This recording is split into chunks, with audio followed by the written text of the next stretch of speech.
my home environment when I was a kid was a little, it was problematic for me.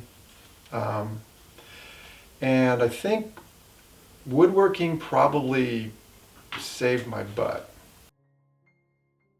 I started woodworking when I was 13. I understood this way more than other people did. It's just something that just innately made sense to me. How things get done, how things work, what you have to do to get to a particular goal with woodworking, or how things are made. And it really meant a lot to me on an emotional level. It was really important to me. I mean, it gave me, or just making things in general, it was kind of a place to go where everything made sense. And I was really good at it. Beyond that, I actually learned to trust my intuition from doing this. I recognized that I had an intuition, and I learned to trust it. You know, I learned that if I had a question, I could ask myself and get an answer. That really worked. You know, when I was young and doing stuff on my own before I was doing it for a living, I did it all day long. I would get up in the morning, I'd go down and I'd start working, and I'd work downstairs until I went to bed. You know, just like those guys who play guitar in their bedroom forever. There's the time that I actually spend making stuff, and then there's also the time I spend thinking about it and figuring out how things get done.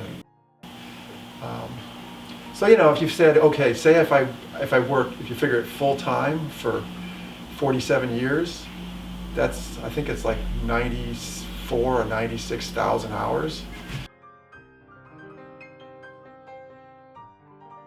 You know, I've been doing this for a really long time, and I always thought I was pretty good at it.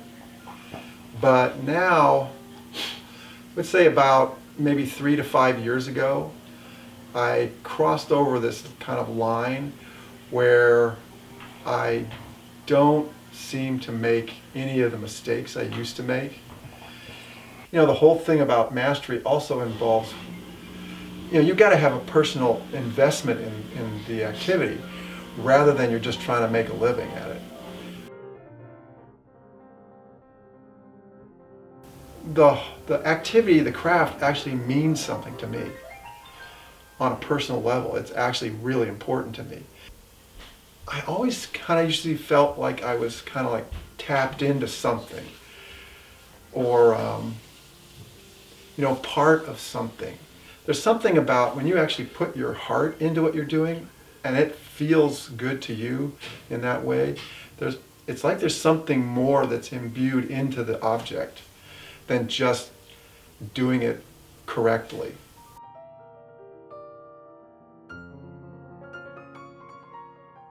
And so that's a lot of fun.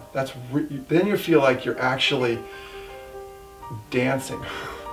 Doing things well like this in a craft where you really can't bullshit your way out of anything, there's a certain amount of recognition of what's the truth in some way. I mean, there is that quality of, and I think people who care about this care about, you know, what's the truth.